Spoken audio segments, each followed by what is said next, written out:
yomntompisholo incike kakhulukazi nini. So ngicela nje ukukhuthaza kakhulu abantu abami niwabambe amathuba eninikwa wona.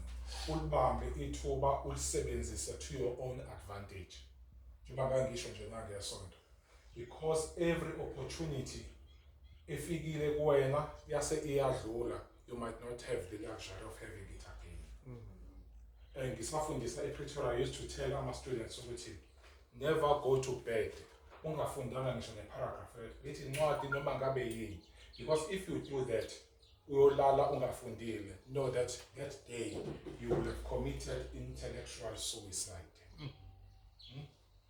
So you will be surprised how much izinto ozifundayo over a long period of time will become part of your discourse. Mawuxoxa nabantu ukhuluma nabantu yokuhlakanipha ongaka ukuthatha. Nakhumbula uJesu efunde ethempelini eAgwisha with the scholars ey'ntshele baze bamanga he was 12 years old at the time. Base beyamathawula ukuhlakanipha ongaka ukuthathaphi lo esemncane kangaka. It's because wayezihlupha efunda.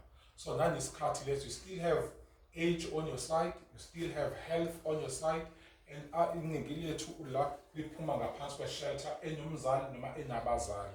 So use that opportunity well, so that you don't live with regrets. And empilweni, it's never too late.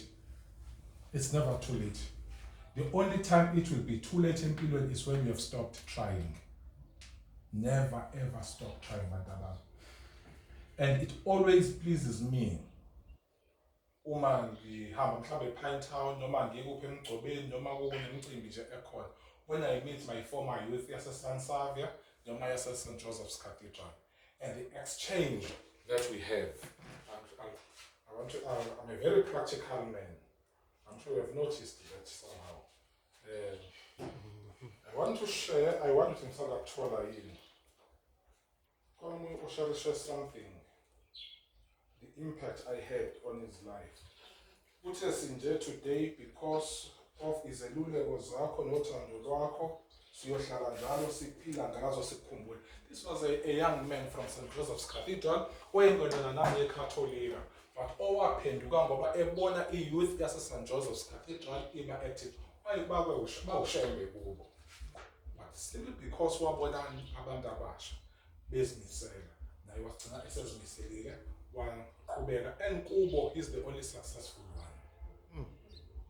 Because wasondeza kuNkulunkulu, wasondeza nabanye abantu abasha. So and enye futhi into engijabulisayo njengoba esho nganomphathi, niqhubeke nikhule. Okungijabulisa kakhulu ukuthi nikhule kakhulu. Uma ke mina ngimdala ngiyikhehla nginje, sengikwazile ukusebenza kahle nani, kakhulu kangakanani ufata lo ozayo osemncane naye, mhlambe bose umntanga wenu, abanye benu, so he's still full of energy. So utilize him even more than you did with me. Ukuze nikwazi ukukhula. Mina bese ngeke ngibe madolo nzima, amadolo awasavumi kahle.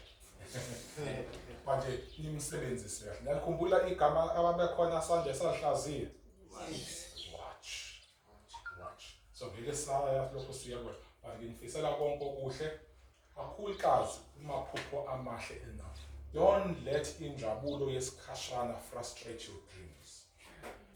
Yes. Don't let injabulo yesikhashana